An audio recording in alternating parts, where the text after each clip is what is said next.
ಕರ್ತನೇ, ನಮ್ಮ ಶರಣನೇ, ನಮ್ಮ ವಿಮೋಚಕನೇ, ನಾವಾಡುವಂತಹ ಮಾತುಗಳು, ನಮ್ಮ ಹೃದಯದ ಧ್ಯಾನವು ನಿನಗೆ ಸಮರ್ಪಿತವಾಗಿರಲಿ. ನಿನ್ನ ವಾಕ್ಯದ ಮೂಲಕವಾಗಿ ನಮ್ಮನ್ನು ಪ್ರೇರೇಪಿಸು, ನಮಗೆ ಬೇಕಾದಂಥ ನಿರೀಕ್ಷೆಯನ್ನು ದಯಪಾಲಿಸು. ಯೇಸುವಿನಲ್ಲಿ ಪ್ರಾರ್ಥಿಸ್ತೇವೆ ದೇವರೇ, ಆಮೆನ್.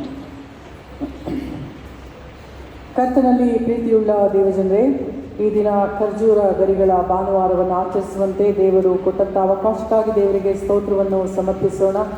ಈ ದಿನದಲ್ಲಿ ಧ್ಯಾನ ಮಾಡುವಂತಹ ವಿಷಯ ಹೊಸಾನ್ನ ಲಾರ್ಡ್ ಸೇವಸ್.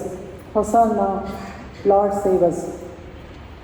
ಕರ್ತನೇ ನಮ್ಮನ್ನು ರಕ್ಷಿಸು ಎನ್ನುವಂತಹ ಕೂಗು, ಕರ್ತನೇ ನಮ್ಮನ್ನು ರಕ್ಷಿಸು ಎನ್ನುವಂತಹ ಪ್ರಾರ್ಥನೆ, ಕ್ರೈ ಫಾರ್ ಡೆಲಿವರೆನ್ಸ್ ಎಂಬುದಾಗಿ ಹೇಳ್ತೇವೆ. ಬಿಡುಗಡೆಗೋಸ್ಕರ ಮಾಡುವಂತಹ ಪ್ರಾರ್ಥನೆ, ಕರ್ತನೇ ನಮ್ಮನ್ನು ರಕ್ಷಿಸು ಎಂಬುದಾಗಿ. ಬಿಡುಗಡೆಗೋಸ್ಕರ ಕೇಳಿಕೊಳ್ಳುವಂತಹ ಕೂಗು ಇದಾಗಿದೆ. ಇದು ಕೇವಲ ಪ್ರೆಸೆಂಟ್ ಟೆನ್ಸಲ್ಲಿ ಮಾತ್ರ ಇಲ್ಲ, ಅಂದರೆ ಪ್ರಸ್ತುತವಾದಂತಹ ಸಮಯದಲ್ಲಿ ಮಾತ್ರ ಕರ್ತನೇ ನಮ್ಮನ್ನು ರಕ್ಷಿಸು ಎಂಬುದಾಗಿ ಅಲ್ಲ, ಹಿಂದಿನ ದಿನಗಳಲ್ಲಿಯೂ ಕರ್ತನು ರಕ್ಷಿಸಿದಂತಹ ರೀತಿಯನ್ನು ನೆನಪು ಮಾಡಿಕೊಂಡು ದೇವರಿಗೆ ಹೇಳುವಂತಹ ಪ್ರಾರ್ಥನೆ, ಪ್ರಸ್ತುತ ದಿನಗಳಲ್ಲಿ ಹಾಗೂ ಮುಂದಿನ ದಿನಗಳಲ್ಲಿಯೂ ಕೂಡ ಕರ್ತನೇ ರಕ್ಷಿಸು ಎಂಬುದಾಗಿ ನಾವು ಮಾಡುವಂತಹ ಒಂದು ಪ್ರಾರ್ಥನೆಯಾಗಿದೆ. ಕರ್ತನಲ್ಲಿ ಪ್ರೀತಿಯುಳ್ಳ ದೇವಜನರೇ, ನಮ್ಮ ಜೀವನದಲ್ಲಿ ಅನೇಕ ಕಷ್ಟ ನಷ್ಟಗಳು ಬರುವಾಗ ನಾವು ದೇವರನ್ನು ಪ್ರಶ್ನೆ ಮಾಡ್ತೇವೆ, ಯಾಕೆ ದೇವರೇ ನನಗೆ ಹೀಗಾಯಿತು ಅಂತ. ಆದರೆ ಒಂದು ಕ್ಷಣ ನಾವು ಕಣ್ಣು ಮುಚ್ಚಿ ದೇವರು ಮಾಡಿದಂಥ ಅನೇಕ ಉಪಕಾರಗಳನ್ನು, ಆಶೀರ್ವಾದಗಳನ್ನು ನೆನಪು ಮಾಡಿಕೊಂಡು, ದೇವರೇ ಇಷ್ಟು ಒಳ್ಳೆಯ ಆಶೀರ್ವಾದವನ್ನು ನನ್ನ ಜೀವನದಲ್ಲಿ ನೀನು ದಯಪಾಲಿಸಿದೆ, ಈ ಆಶೀರ್ವಾದದ ಹಿಂದೆ ಇರುವಂತಹ ಉದ್ದೇಶ ಏನು ಎಂಬುದಾಗಿ ನಾವು ಯಾವತ್ತೂ ಕೂಡ ಪ್ರಶ್ನೆಯನ್ನು ಮಾಡಲ್ಲ. ದೇವರು ನಮಗೆ ಕೊಟ್ಟಂತಹ ಒಂದೊಂದು ಆಶೀರ್ವಾದಗಳ ಹಿಂದೆ ಒಂದೊಂದು ಉದ್ದೇಶ ಇರುತ್ತದೆ ಎಂಬುದಾಗಿ ಓದಿ ಕೇಳಿದಂತಹ 3 ವಾಕ್ಯ ಪರಿಚ್ಛೇದಗಳು ಈ ದಿನದಲ್ಲಿ ನಮಗೆ ಬೇಕಾದಂಥ ಸಂದೇಶವನ್ನು ಕೊಡುತ್ತದೆ. ಜಕರಿಯನ ಪ್ರವಾದನೆ ಗ್ರಂಥ 9ನೇ ಅಧ್ಯಾಯ 1ರಿಂದ 12 ವಚನಗಳನ್ನು ನಾವು ಓದಿ ಕೇಳಿದ್ದೇವೆ. Deliverance the purpose is constructive. ಅಲ್ಲಿ ದೇವರು ಇಸ್ರಾಯೇಲರನ್ನು ಬಿಡುಗಡೆ ಮಾಡಿದ್ದಾನೆ. ಅಲ್ಲಿರುವಂತಹ ಉದ್ದೇಶ ಅವರು ಏನೋ ಒಂದು ಕಟ್ಟೋಣವನ್ನು ಮಾಡಲಿ ಎಂಬುದಾಗಿ. ಒಂದು ಸಮುದಾಯದ ಕಟ್ಟೋಣ ಆಗಿರಬಹುದು, ಒಂದು ದೇವಾಲಯದ ಕಟ್ಟೋಣ ಆಗಿರಬಹುದು, ಅಥವಾ ಒಂದು ಪಟ್ಟಣದ ಕಟ್ಟೋಣವಾಗಿರಬಹುದು. ಬಿಡುಗಡೆ ಕೊಡುವಂಥದ್ದು ಒಂದು ಒಳ್ಳೆಯದನ್ನು ಕಟ್ಟುವುದಕ್ಕೋಸ್ಕರ, ಬೆಳೆಸುವುದಕ್ಕೋಸ್ಕರ. ಇಂದು ಬಡತನದಿಂದ ನಾವು ಹಿಂದಿನ ದಿನಗಳ ನೆನಪು ಮಾಡಿಕೊಳ್ಳುವಾಗ ಬಡತನದಿಂದ ನಾವು ಹೊರಗೆ ಬಂದಿದ್ದರೆ ಅದರಲ್ಲಿ ದೇವರ ಒಂದು ಉದ್ದೇಶ ಇದೆ. ಅನಾರೋಗ್ಯದಿಂದ ಹೊರಗೆ ಬಂದಿದ್ದರೆ, ದೇವರ ಆಶೀರ್ವಾದವನ್ನು ನಾವು ಪಡೆದಿದ್ದರೆ ಅದರಲ್ಲಿ ಒಂದು ಉದ್ದೇಶ, ಒಂದು ಜವಾಬ್ದಾರಿ ಇದೆ. ಕಷ್ಟಗಳಿಂದ, ಕಣ್ಣೀರು, ನಿರಾಸೆಯಿಂದ ದೇವರು ನಮ್ಮನ್ನು ಬಿಡಿಸಿರುವುದಾದರೆ, ಕರ್ತನೇ ನಮ್ಮನ್ನು ರಕ್ಷಿಸು ಎಂಬುದಾಗಿ ನಾವು ಕೂಗಿದಾಗ ದೇವರು ನಮ್ಮ ಕೂಗನ್ನು ಕೇಳಿ ನಮ್ಮನ್ನು ಬಿಡಿಸಿರುವುದಾದರೆ ಅದರ ಹಿಂದೆ ಒಂದು ಉದ್ದೇಶ ಇದೆ. ದೇವರ ಆಶೀರ್ವಾದ ಕೇವಲ ನಾವೊಬ್ಬರೇ ಅನುಭವಿಸಿ ಸುಖದಿಂದ, ಸಂತೋಷದಿಂದ, ವೈಭವದಿಂದ ಬಾಳೋದಕ್ಕೋಸ್ಕರ ಅಲ್ಲ, ಬದಲಾಗಿ ಬೇರೆಯವರಿಗೆ ಒಳ್ಳೆಯದನ್ನು ಮಾಡೋದಕ್ಕೋಸ್ಕರ. ಜಕರಿಯ ಇಸ್ರಾಯೇಲರನ್ನು ಬೆಬಿಲೋನಿನ ಸೆರೆಯಿಂದ ದೇವರು ಬಿಡಿಸುತ್ತಾನೆ. ಉದ್ದೇಶ ಯೆರೂಸಲೇಮಿನ ದೇವಾಲಯವನ್ನು ಕಟ್ಟುವಂಥದ್ದು. ಜಕರಿಯ ಎಂಬುದಾಗಿ ಹೇಳುವಾಗ ಅರೇಮಿಕ್ ಭಾಷೆಯಲ್ಲಿ ಅದನ್ನು ಯಾಹ್ವೆ ರಿಮೆಂಬರ್ಸ್, ಯಾಹ್ವೆಗೆ ನೆನಪಿದೆ, ಅಂದರೆ ದೇವರು ನಿಮ್ಮನ್ನು ನೆನಪಿಸಿಕೊಂಡಿದ್ದಾನೆ. ಯಾಕಂದರೆ ಇಸ್ರಾಯೇಲರು ಸೆರೆಮನೆಗೆ ಹೋದಾಗ ಪ್ರಶ್ನೆ ಹಾಕ್ತಾ ಇದ್ರು, ನಿಜವಾಗಲೂ ಇದೇ ದೇವರು ನಮ್ಮ ತಂದೆಯಾದಂಥ ಅಬ್ರಹಾಮ, ಈಸಾಕ, ಯಾಕೋಬನಿಗೆ ವಾಗ್ದಾನ ಮಾಡಿದಂತಹ ದೇವರು ಇದ್ದಾನ? ಇದೇ ದೇವರು ನಮ್ಮ ಹಿರಿಯರನ್ನು ಆಶೀರ್ವಾದ ಮಾಡಿದ್ದಾನ? ನಮ್ಮ ಹಿರಿಯರಿಗೆ ನಿಜವಾಗಲೂ ಈ ದೇವರು ವಾಗ್ದಾನವನ್ನು ಮಾಡಿದ್ದಾನ ಎಂಬುದಾಗಿ ಪ್ರಶ್ನೆಯನ್ನು ಹಾಕುವಂತಹ ಸಮಯದಲ್ಲಿ ಜಕರಿಯನು ಪ್ರವಾದನೆಯನ್ನು ಮಾಡ್ತಾನೆ. ನಾನು ನನ್ನ ವಾಗ್ದಾನವನ್ನು ನೆನಪಿನಲ್ಲಿ ಇಟ್ಟುಕೊಂಡಿದ್ದೇನೆ ಎಂಬುದಾಗಿ ಈ ಒಂದು ಪದದ ಅರ್ಥವಾಗಿದೆ. ನಾನು ನನ್ನ ವಾಗ್ದಾನವನ್ನು ನೆನಪಿನಲ್ಲಿ ಇಟ್ಟುಕೊಂಡಿದ್ದೇನೆ. ಇಸ್ರಾಯೇಲರು ಬೆಬಿಲೋನ್ನ ಸೆರೆಯಲ್ಲಿ ಅನೇಕ ರೀತಿಯಾದಂಥ ಕಷ್ಟವನ್ನು ಅನುಭವಿಸಿದರು, ನೋವು ನಿರಾಸೆಗಳನ್ನು ಅನುಭವಿಸಿದರು. ಅದಾದ ನಂತರ ದೇವರು ಅವರನ್ನು ಬಿಡುಗಡೆ ಮಾಡಿದಾಗ ಯೆರೂಸಲೇಮಿಗೆ ಬಂದು ನೋಡಿದಾಗ ಅಲ್ಲಿ ಎಲ್ಲವೂ ಕೂಡ ಸುಟ್ಟು ಹೋಗಿದೆ. ಇಡೀ ಪಟ್ಟಣವು ಸುಟ್ಟು ಹೋಗಿದೆ. ಅಲ್ಲಿ ಯಾವುದೇ ರೀತಿಯಾದಂತಹ ನಿರೀಕ್ಷೆ ಇಲ್ಲ. ಆಗ ಇಸ್ರಾಯೇಲರು ಪ್ರಶ್ನೆ ಹಾಕ್ಕೊಳ್ತಾರೆ, ಯಾಕೆ ನಮಗೆ ಬಿಡುಗಡೆ ಉಂಟಾಯಿತು? ಈ ಒಂದು ಸ್ಥಳದಲ್ಲಿದ್ದು ನಾವು ಏನನ್ನು ಮಾಡಲು ಸಾಧ್ಯ? ಇಲ್ಲಿ ಬೆಳೆಯನ್ನು ಬೆಳೆಯಲು ಸಾಧ್ಯವಿಲ್ಲ, ಉದ್ಯೋಗವನ್ನು ಮಾಡಲು ಸಾಧ್ಯವಿಲ್ಲ, ಯಾಕೆ ನಮಗೆ ಬಿಡುಗಡೆ ಆಯಿತು ಎಂಬುದಾಗಿ ಪ್ರಶ್ನೆಯನ್ನು ಹಾಕ್ಕೊಳ್ಳುವಾಗ ಅಲ್ಲಿರುವಂತಹ ಚಾಲೆಂಜ್ ಅವರಿಗೆ ಏನಂದರೆ, ದೇವಾಲಯವನ್ನು ನೀವು ಕಟ್ಟಬೇಕು, ದೇವರು ನಿಮ್ಮ ಸಂಗಡ ಇದ್ದಾನೆ. ಪ್ರೀತಿಯುಳ್ಳ ದೇವಜನರೇ, ಇಂದು ನಮ್ಮ ಜೀವನದ ಆಶೀರ್ವಾದ ನಾವು ಒಬ್ಬರನ್ನು ಕಟ್ಟುವುದಕ್ಕೆ, ಬೆಳೆಸುವುದಕ್ಕೆ ದೇವರು ನಮ್ಮ ಜೊತೆಯಲ್ಲಿದ್ದಾನೆ ಎನ್ನುವಂತಹ ನಿರೀಕ್ಷೆ ನಾವೊಬ್ಬರೇ ಸಂತೋಷ ಪಡಲು ಮಾತ್ರವಲ್ಲ. 8ನೇ ಅಧ್ಯಾಯ ಹಾಗೂ 9ನೇ ಅಧ್ಯಾಯವನ್ನು ನಾವು ನೋಡುವಾಗ, ನಾನು ಚೀಯೋನಿಗೆ ಹಿಂದಿರುಗಿದ್ದೇನೆ, 3ನೇ ವಚನ 8ನೇ ಅಧ್ಯಾಯ, ಯೆರೂಸಲೇಮಿನ ಮಧ್ಯದಲ್ಲಿ ವಾಸಿಸುವೆನು, ಯೆರೂಸಲೇಮಿನ ಮಧ್ಯದಲ್ಲಿ ವಾಸಿಸುವೆನು. ಸುಮ್ಮನೆ ಇಮ್ಯಾಜಿನ್ ಮಾಡ್ಕೊಳ್ಳಿ, ಒಂದು ಸುಟ್ಟು ಬೂದಿಯಾದಂತಹ ಪಟ್ಟಣದಲ್ಲಿ ದೇವರು ವಾಗ್ದಾನ ಕೊಡ್ತಾನೆ, ನಾನು ಯೆರೂಸಲೇಮಿನಲ್ಲಿ ವಾಸ ಮಾಡುವೆನು. ನಾವು ನೆನೆಸ್ತೇವೆ, ದೊಡ್ಡದಾದಂಥ ಆಲಯದಲ್ಲಿ ದೇವರು ವಾಸ ಮಾಡ್ತಾನೆ, ಅಥವಾ ನಾವು ಪ್ರಾರ್ಥನೆ ಮಾಡುವಾಗ ದೇವರು ಇರ್ತಾನೆ, ಅಥವಾ ನಾವು ಸಂಗೀತವನ್ನು ಮಾಡುವಾಗ ದೇವರು ಇರ್ತಾನೆ. ಆದರೆ ಸುಟ್ಟು ಬೂದಿಯಾದಂತಹ ಒಂದು ಪಟ್ಟಣದಲ್ಲಿ ದೇವರು ವಾಗ್ದಾನ ಮಾಡ್ತಾನೆ, ನಾನು ಇದ್ದೇನೆ. ಇಂದು ನಮ್ಮ ಜೀವನ ಅನೇಕ ವೇಳೆ ನಿರೀಕ್ಷೆ ಇಲ್ಲದಂತಹ ಜೀವನ, ಸುಟ್ಟು ಹೋದಂತಹ ಜೀವನ, ನಮ್ಮ ಜೀವನದಲ್ಲಿ ಇದ್ದಂಥ ಎಲ್ಲವೂ ಕೂಡ ಅದು ಹೊರಟು ಹೋಯಿತು ಎಂಬುದಾಗಿ, ಕೈ ತಪ್ಪಿ ಹೋಯಿತು ಎಂಬುದಾಗಿ ನಾವು ನೆನೆಸಿಕೊಳ್ಳುವಾಗ ದೇವರು ನಮಗೆ ಕೊಡುವಂತಹ ವಾಗ್ದಾನ ಏನು ಅಂದರೆ, ನಾನು ನಿಮ್ಮ ಮಧ್ಯದಲ್ಲಿ ವಾಸಿಸುವೆನು ಎನ್ನುವಂತಹ ಸುಂದರವಾದಂತಹ ವಾಗ್ದಾನ. 4ನೇ ವಚನ 8ನೇ ಅಧ್ಯಾಯ, ಸೇನಾಧೀಶ್ವರ ಯೆಹೋವನು ನಿಂತೆನ್ನುತ್ತಾನೆ, ಇನ್ನು ಮುಂದೆ ಯೆರೂಸಲೇಮಿನ ಚೌಕಗಳಲ್ಲಿ ಮುದುಕಿಯರು ಕೂಡುವರು. ಫೆಲೋಶಿಪ್ ಯಾರಿಗೆ ಬೇಡ? ಅದರಲ್ಲೂ ವೃದ್ಧಾಪ್ಯದಲ್ಲಿರುವಂಥವರ ಜೊತೆಯಲ್ಲಿ ಕೂತು ಮಾತಾಡೋದಕ್ಕೆ ಯಾರೂ ಕೂಡ ಇಷ್ಟಪಡೋದಿಲ್ಲ. ಅಂತಹ ಸಮಯದಲ್ಲಿ ದೇವರು ಕೊಡುವಂತಹ ವಾಗ್ದಾನ, ಅವರು ಒಬ್ಬರಿಗೊಬ್ಬರು ಒಂದು ಫೆಲೋಶಿಪ್ಪಲ್ಲಿ ಇರ್ತಾರೆ, ಒಬ್ಬರೊಬ್ಬರು ಕುಳಿತುಕೊಂಡು ಮಾತನಾಡುವಂತಹ ಒಂದು ಒಳ್ಳೆಯ ಸನ್ನಿವೇಶವನ್ನು ನಾನು ಕೊಡ್ತೇನೆ. ಪ್ರೀತಿಯುಳ್ಳ ದೇವಜನ, ಒಂದು ಅನ್ಯೋನ್ಯತೆಯ ಜೀವನದ ವಾಗ್ದಾನವನ್ನು ದೇವರು ಅವರಿಗೆ ಕೊಡುತ್ತಾನೆ. ಆ ಪಟ್ಟಣದ ಚೌಕಗಳಲ್ಲಿ ಆಟವಾಡುವ ಬಾಲಕಿಯರು ತುಂಬಿಕೊಂಡಿರುವರು. ಮನೆ ತುಂಬ ಮಕ್ಕಳಿರುವಾಗ ಅದೆಷ್ಟೋ ಸಂತೋಷ. ದೇವರ ವಾಕ್ಯ ಹೇಳ್ತದೆ, ಅಲ್ಲಿ ಬಾಲಕಿಯರು ತುಂಬಿಕೊಂಡಿರು. ಸುಟ್ಟು ಹೋದಂತಹ ಒಂದು ಪಟ್ಟಣದಲ್ಲಿ ವಯಸ್ಸಾದಂತಹ ವೃದ್ಧಾಪ್ಯದಲ್ಲಿರುವಂಥವರು ಇರುವರು, ಚಿಕ್ಕ ಮಕ್ಕಳು ಕೂಡ ಇರುತ್ತಾರೆ, ನಾನು ಕೂಡ ಇರುತ್ತೇನೆ ಎಂಬುದಾಗಿ ದೇವರು ವಾಗ್ದಾನವನ್ನು ಕೊಡುತ್ತಾನೆ. ಇಗೋ, ನಾನು ನನ್ನ ಜನರನ್ನು ಮೂಡಣ ದೇಶದಿಂದಲೂ ಪಡವಣ ದೇಶದಿಂದಲೂ ಪಾರು ಮಾಡಿ ಬರಗೊಳಿಸುವೆನು. ಅವರು ಯೆರೂಸಲೇಮಿನೊಳಗೆ ವಾಸವಾಗಿರುವರು. ಸುಟ್ಟು ಹೋದಂಥ ಒಂದು ಪಟ್ಟಣದಲ್ಲಿ ಎಲ್ಲ ಜನರು ಬಂದು ಆ ಒಂದು ಸ್ಥಳದಲ್ಲಿ ವಾಸ ಮಾಡೋರು ಎಂಬುದಾಗಿ ದೇವರ ವಾಕ್ಯ ನಮಗೆ ತಿಳಿಸಿದೆ. ಪ್ರೀತಿಯುಳ್ಳ ದೇವಜನರೇ, ಇಂದು ದೇವರು ನಮಗೆ ಕೊಡುವಂತಹ ವಾಗ್ದಾನ 10ನೇ ವಚನದಲ್ಲಿ, ನಿಮ್ಮ ಕೈಗಳು ಬಲಗೊಳ್ಳಲಿ. ಆ ಕಾಲಕ್ಕೆ ಮುಂಚೆ ಮನುಷ್ಯನಾಗಲಿ ಪಶುವಾಗಲಿ ದುಡಿತದಿಂದ ಏನೂ ಜೀವನವಾಗುತ್ತಿರಲಿಲ್ಲ. ಹೋಗಿ ಬರುವವರಿಗೆ ಶತ್ರುಗಳ ದೆಸೆಯಿಂದ ಭಯವಿಲ್ಲದೆ ಇರಲಿಲ್ಲ. ಒಬ್ಬರನ್ನೊಬ್ಬರು ಎದುರಿಸುವಂತೆ ಎಲ್ಲರನ್ನೂ ಪ್ರೇರಿಸುತ್ತಿದ್ದೆನು. ಇಂದಿನಿಂದಲೂ ಈ ಜನಶೇಷದವರ ವಿಷಯದಲ್ಲಿ ನಾನು ಪೂರ್ವಕಾಲದಲ್ಲಿ ಇದ್ದಂತೆ ಇರೆನು. ಪ್ರೀತಿಯುಳ್ಳ ದೇವಜನರೇ, ನಿಮ್ಮ ಕೈಗಳು ಬಲಗೊಳ್ಳಲಿ. ಇಂದು ಯೆರೂಸಲೇಮಿನ ಪ್ರವೇಶ ಯೇಸುಸ್ವಾಮಿ ಮಾಡುವಂತಹ ಸಮಯದಲ್ಲಿ ಒಬ್ಬ ಬಲಶಾಲಿಯಾಗಿ ಆತನು ತನ್ನನ್ನು ತಾನು ಕುಗ್ಗಿಸಿಕೊಳ್ಳದೆ ಆ ಒಂದು ಯುದ್ಧಕ್ಕೆ, ಮರಣದ ಯುದ್ಧಕ್ಕೆ ಆತನು ಧೈರ್ಯವಾಗಿ ಮುಂದೆ ಹೋಗುತ್ತಾನೆ. ಮುಂದಿನ ಜೀವನ ಯಾವ್ಯಾವ ಯುದ್ಧಗಳು ನಮ್ಮ ಜೀವಿತದಲ್ಲಿ ಇದೆಯೋ ಇಲ್ಲವೋ ಗೊತ್ತಿಲ್ಲ, ಆದರೆ ದೇವರು ವಾಕ್ಯ ಹೇಳ್ತದೆ, ನಿಮ್ಮ ಕೈಗಳು ಬಲಗೊಳ್ಳಲಿ ಎಂಬುದಾಗಿ. ನಿಮ್ಮ ಹೆಸರು ಹರಕೆಯ ಮಾತಾಗಿ ಸಲ್ಲುವುದು, ಹೆದರಬೇಡ್ರಿ, ನಿಮ್ಮ ಕೈಗಳು ಬಲಗೊಳ್ಳಲಿ. ಪ್ರೀತಿಯುಳ್ಳ ದೇವಜನರೇ, ಎಲ್ಲ ಸ್ಥಳದಲ್ಲಿಯೂ ದೇವರು ಕಾರ್ಯವನ್ನು ಮಾಡಲು ಶಕ್ತನು ಎಂಬುದಾಗಿ ದೇವರ ವಾಕ್ಯ ನಮಗೆ ತಿಳಿಸುತ್ತದೆ.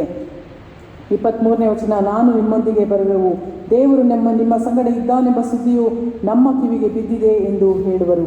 ನೋಡಿ, ಅಲ್ಲಿ ಆ ಹಾಳಾದಂಥ ಒಂದು ಪಟ್ಟಣದಲ್ಲಿ ಯಾರೂ ಇಲ್ಲದೇ ಇರುವಂತಹ ಪರಿಸ್ಥಿತಿಯಲ್ಲಿ ಸ್ವಲ್ಪ ಜನರು ಏನನ್ನೂ ಮಾಡಲು ಅಸಾಧ್ಯವಾದಂತಹ ಒಂದು ಪರಿಸ್ಥಿತಿ, ಅಂತಹ ಒಂದು ನಿರಾಶೆಯ ಸಮಯದಲ್ಲಿ ದೇವರ ವಾಕ್ಯ ಹೇಳ್ತದೆ, ಅನೇಕ ಜನರು ಅನೇಕ ದೇಶಗಳಿಂದ ಈ ಒಂದು ಸ್ಥಳಕ್ಕೆ ಬರುತ್ತಾರೆ, ಅಲ್ಲಿ ವಾಸ ಮಾಡುತ್ತಾರೆ, ಹಾಗೂ ನಿಮ್ಮನ್ನು ನೋಡಿದಂತಹ ಜನರು ನಿಮ್ಮ ಸಂಗಡ ದೇವರಿದ್ದಾನೆ ಎಂಬುದಾಗಿ ಹೇಳುತ್ತಾ ನಿಮ್ಮನ್ನು ಅವರು ಹಿಂಬಾಲಿಸುತ್ತಾರೆ ಎಂಬುದಾಗಿ.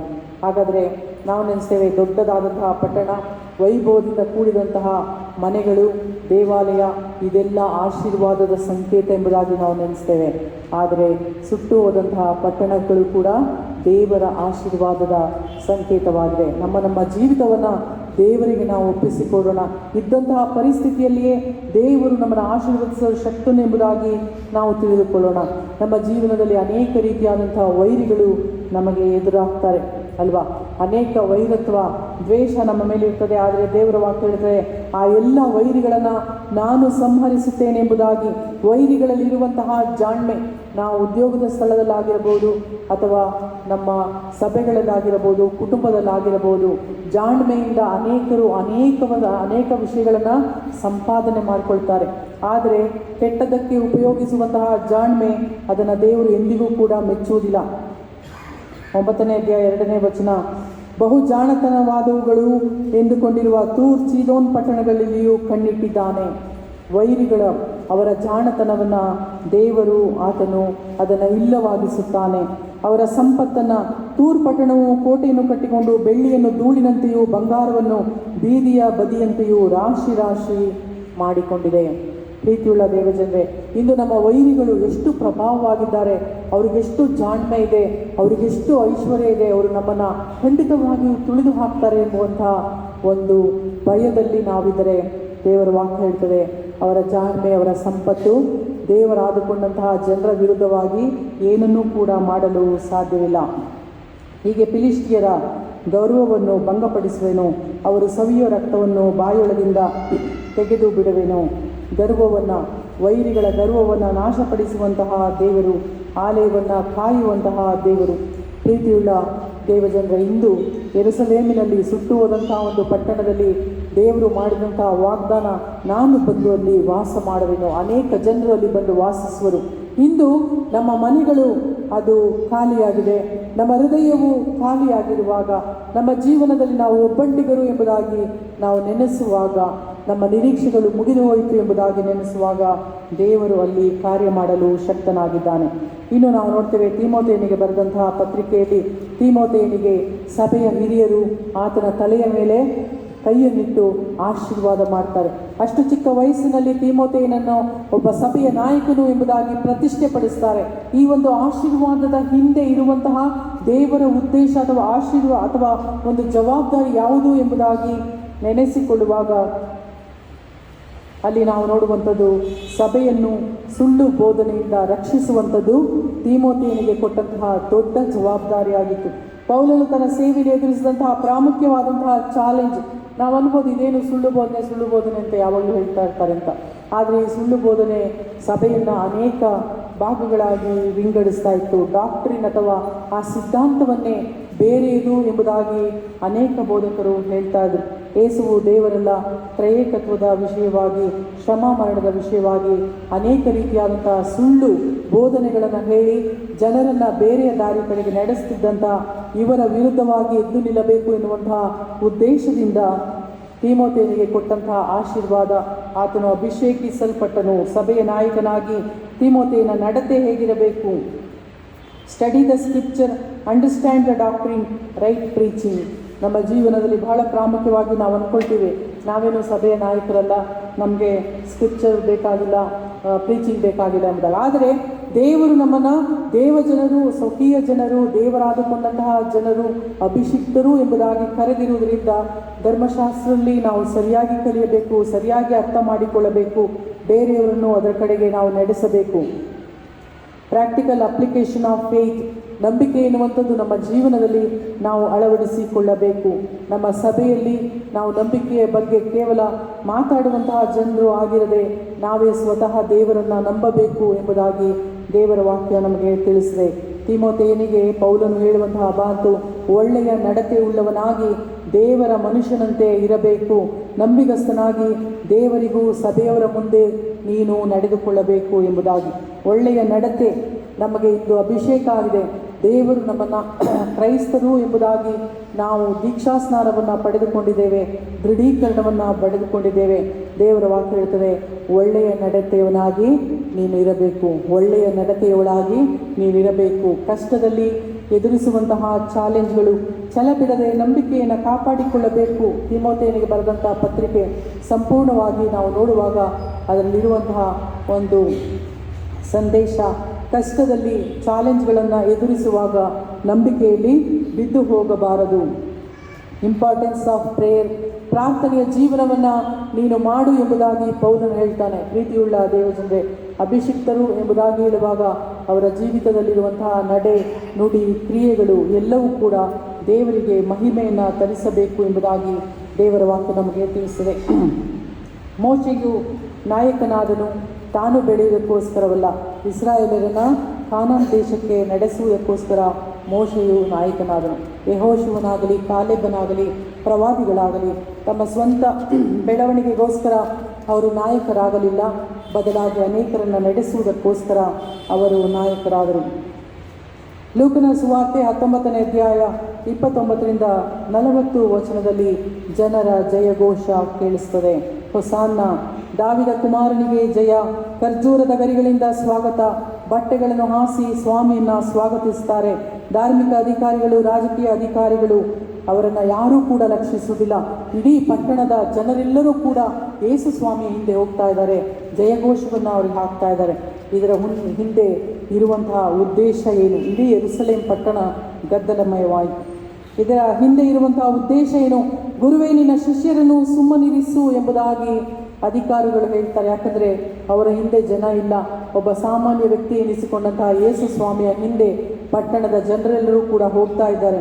ಆತನು ಹೇಳುವಂತಹ ಮಾತು, ಶಿಷ್ಯರು ಸುಮ್ಮನಾದರೆ ಕಲ್ಲುಗಳು ಜಯಘೋಷ ಮಾಡ್ತದೆ. ಪ್ರೀತಿಯುಳ್ಳ ದೇವಜನರೇ, ಈ ಜಯಘೋಷದ ಹಿಂದೆ ಇದ್ದಂತಹ ಉದ್ದೇಶ ಏನು? Yesu Swami triumph to bear the burden, ಇಲ್ಲಿ ಇದ್ದಂತಹ ಉದ್ದೇಶ, ಈ ವಿಜಯದ ಒಂದು ಸಂಕೇತ, ಜಯದ ಒಂದು ಸಂಕೇತ, ಅದರ ಹಿಂದೆ ಇದ್ದಂತಹ ಉದ್ದೇಶ, ಒಬ್ಬ ಅರಸನಾಗಿ ಕುದುರೆಯನ್ನು ಹತ್ತಿಕೊಂಡು ಬಂದು ವೈರಿಗಳನ್ನು ಸರ್ವನಾಶ ಮಾಡಿ ಸಿಂಹಾಸನದ ಮುಂದೆ ಕಿರೀಟವನ್ನು ಇಟ್ಕೊಂಡು ಕೂತ್ಕೊಳ್ಳೋದಕ್ಕೋಸ್ಕರ ಜನರು ಆತನಿಗೆ ಜಯಘೋಷವನ್ನು ಮಾಡಲಿಲ್ಲ. ಬದಲಾಗಿ ಕತ್ತೆ ಮರಿಯ ಸಂಕೇತ, ಭಾರವನ್ನು ಹೊರುವುದಕ್ಕೋಸ್ಕರ, ಟ್ರಯಂಫ್ ಟು ಹಂಬಲ್ ಹಿಮ್ಸೆಲ್ಫ್, ತನ್ನನ್ನು ತಾನು ವಿಧೇಯನನ್ನಾಗಿ ಮಾಡಿಕೊಳ್ಳುವುದಕ್ಕೋಸ್ಕರ, ಟು ಹ್ಯಾವ್ ಪೇಷನ್ಸ್. ಒಂದು ಕತ್ತೆಯನ್ನು ನೋಡುವಾಗ ಅದಕ್ಕೆ ಬಹಳ ಪೇಷನ್ಸ್, ತಾಳ್ಮೆ, ಎಷ್ಟು ಭಾರವನ್ನು ಅದರ ಮೇಲೆ ಹಾಕಿದ್ರೂ ಕೂಡ ಅದು ಹೊತ್ತುಕೊಳ್ಳುತ್ತದೆ. ಇದು ಸಾಂಕೇತಿಕವಾಗಿ ನಾವು ಅದನ್ನು ನೋಡ್ತೇವೆ. For losing his own identity, ತನ್ನ ಒಂದು ಅಸ್ಮಿತೆಯನ್ನು ಕಳೆದುಕೊಳ್ಳೋದಕ್ಕೋಸ್ಕರ ಜಯಘೋಷ. ಆತನಿಗೆ ತಾಳ್ಮೆ ಇತ್ತು, ಬಾಯಿ ತೆರೆಯಲೇ ಇಲ್ಲ. ಶಿಷ್ಯರ ಕಾಲುಗಳನ್ನು ತೊಳೆಯುವುದರ ಮೂಲಕವಾಗಿ ಆತನು ಎಷ್ಟು ಹಂಬಲ್ ಆಗಿದ್ದ ಎನ್ನುವುದನ್ನು ಯೇಸು ಸ್ವಾಮಿಯು ತೋರಿಸಿಕೊಳ್ಳುತ್ತಾನೆ. ಟ್ರಯಂಫ್ ಟು ಸಫರ್, ಸೆಲೆಬ್ರೇಷನ್ಗೆ ಅಲ್ಲ. ಅಲ್ಲಿ ವಿಜಯದ ಜಯಘೋಷ ಸೆಲೆಬ್ರೇಷನ್ಗೋಸ್ಕರ ಅಲ್ಲ, ಬದಲಾಗಿ ಸಫರ್ ಪಡೋದಕ್ಕೋಸ್ಕರ, ಕಷ್ಟಪಡೋದಕ್ಕೋಸ್ಕರ. ಪ್ರೀತಿಯುಳ್ಳ ದೇವಜನರೇ, ಇಂದು ಇಂತಹ ಜಯಗಳು ನಮ್ಮ ಜೀವನದಲ್ಲಿ ದೇವರು ಅನೇಕ ಕೊಟ್ಟಿದ್ದಾನೆ.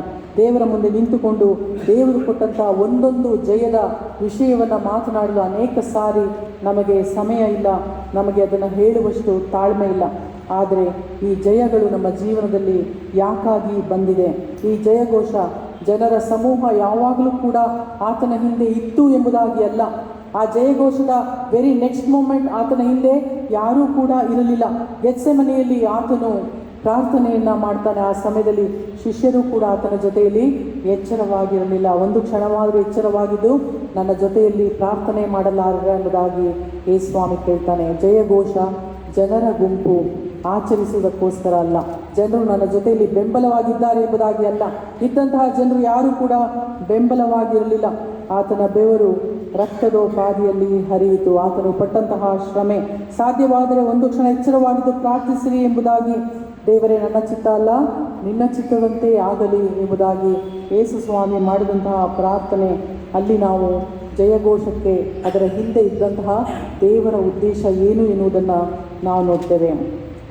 ಪ್ರೀತಿಯುಳ್ಳ ದೇವಜನರೇ, ದಾವಿದ ಕುಮಾರನಿಗೆ ಜಯವಾಗಲಿ ಎಂದು ಈ ಜಯಘೋಷ ಮುಕ್ತಾಯವಾಗಲಿಲ್ಲ. ಶಿಲುಬೆಗೆ ಹಾಕಿಸು ಎಂಬುದಾಗಿ ಹೇಳುವುದರ ಮೂಲಕವಾಗಿ ಈ ಜಯಘೋಷ ಮುಕ್ತಾಯವಾಯಿತು. ತನ್ನನ್ನು ತಾನು ರಕ್ಷಿಸಿಕೊಳ್ಳಲಾರದವನು ಎಂಬುದಾಗಿ, ಚಿನ್ನದ ಕಿರೀಟವನ್ನು ಇಡುವುದಕ್ಕೋಸ್ಕರವಲ್ಲ, ಮುಳ್ಳಿನ ಕಿರೀಟ ಇಡುವುದಕ್ಕೋಸ್ಕರ ಜಯಘೋಷ. ಮೃಷ್ಟಾನ್ನ ಭೋಜನವನ್ನು ತಿನ್ನುವುದಕ್ಕೋಸ್ಕರ ಜಯಘೋಷವಲ್ಲ, ಹುಳಿ ರಸವನ್ನು ಕುಡಿಯುವುದಕ್ಕೋಸ್ಕರ ಜಯಘೋಷ. ಪ್ರೀತಿಯುಳ್ಳ ದೇವಜನರೇ, ನಮ್ಮ ಜೀವನದಲ್ಲಿ ದೇವರು ಕೊಟ್ಟಂಥ ಎಲ್ಲ ಜಯದ ವಿಚಾರಗಳನ್ನು, ಸಂಗತಿಗಳನ್ನು ನಾವು ನೆನಪು ಮಾಡಿಕೊಳ್ಳೋಣ. ನಮ್ಮಷ್ಟಕ್ಕೆ ನಾವೇ ದೇವರ ಆಶೀರ್ವಾದವನ್ನು ಹಿಡಿದುಕೊಂಡು ಸಂತೋಷದಿಂದ, ಸಮಾಧಾನದಿಂದ, ಸಮೃದ್ಧಿಯಿಂದ ಇರುವುದಾದರೆ ದೇವರು ಕೊಟ್ಟಂತಹ ಜಯಕ್ಕೆ ಯಾವುದೇ ರೀತಿಯಾದಂಥ ಅರ್ಥವಿಲ್ಲ. ಬದಲಾಗಿ ಆ ಜಯದ ಹಿಂದೆ ನಮ್ಮನ್ನು ನಾವು ಸಮರ್ಪಿಸಿಕೊಂಡು ಅನೇಕ ಸೇವೆಯನ್ನು ಮಾಡೋದಾದರೆ ದೇವರ ಯೇಸು ಸ್ವಾಮಿಯ ಹಿಂದೆ ಜನರ ಜಯಘೋಷ ಏನಿದೆ ಅದಕ್ಕೆ ಒಂದು ಅರ್ಥ ಸಿಗುವಂಥದ್ದು ಯೇಸುವಿನ ಶಿಲುಬೆಯ ಮರಣದಲ್ಲಿ. ನಮ್ಮ ಜೀವನವನ್ನು ನಾವು ದೇವರಿಗೆ ಸಮರ್ಪಿಸಿಕೊಳ್ಳುತ್ತಾ ಪ್ರಾರ್ಥನೆ ಮಾಡೋಣ. ಪ್ರೀತಿ ಸ್ವರೂಪನಾದಂಥ ದೇವರೇ, ನಾವು ಕಳೆದಂಥ ಈ ಸಮಯಕ್ಕಾಗಿ ನಿನಗೆ ಅನಂತ ಸ್ತೋತ್ರವನ್ನು ಸಮರ್ಪಿಸ್ತೇವೆ. ನಿನ್ನ ಬಿಡುಗಡೆ, ಒಂದು ಆಲಯವನ್ನು ಕಟ್ಟುವುದಕ್ಕೋಸ್ಕರ, ನೀನು ಕೊಟ್ಟಂತಹ ಪದವಿ, ನಾಯಕತ್ವ, ಒಂದು ಸಭೆಯನ್ನು, ಒಂದು ಸಮುದಾಯವನ್ನು ಕಟ್ಟುವುದಕ್ಕೋಸ್ಕರ, ನೀನು ನಮಗೆ ಕೊಟ್ಟಂತಹ ಜಯದ ಸುರಿಮಳೆಗಳು ನಮ್ಮ ಜೀವನದಲ್ಲಿ ನಾವು ಮಾತ್ರ ಅನುಭವ ಮಾಡೋದಕ್ಕೋಸ್ಕರವಲ್ಲ, ನಮ್ಮನ್ನು ನಾವು ಸಮರ್ಪಿಸಿಕೊಳ್ಳೋದಕ್ಕೋಸ್ಕರ. ನಮ್ಮೆಲ್ಲರನ್ನ ಆಶೀರ್ವದಿಸು, ನಿನ್ನ ಆತ್ಮನ ಬಲದಿಂದ ನಮ್ಮನ್ನು ತುಂಬಿಸಿ ಮುನ್ನಡೆಸು. ಯೇಸುವಿನಲ್ಲಿ ಪ್ರಾರ್ಥಿಸ್ತೇವೆ ದೇವರೇ,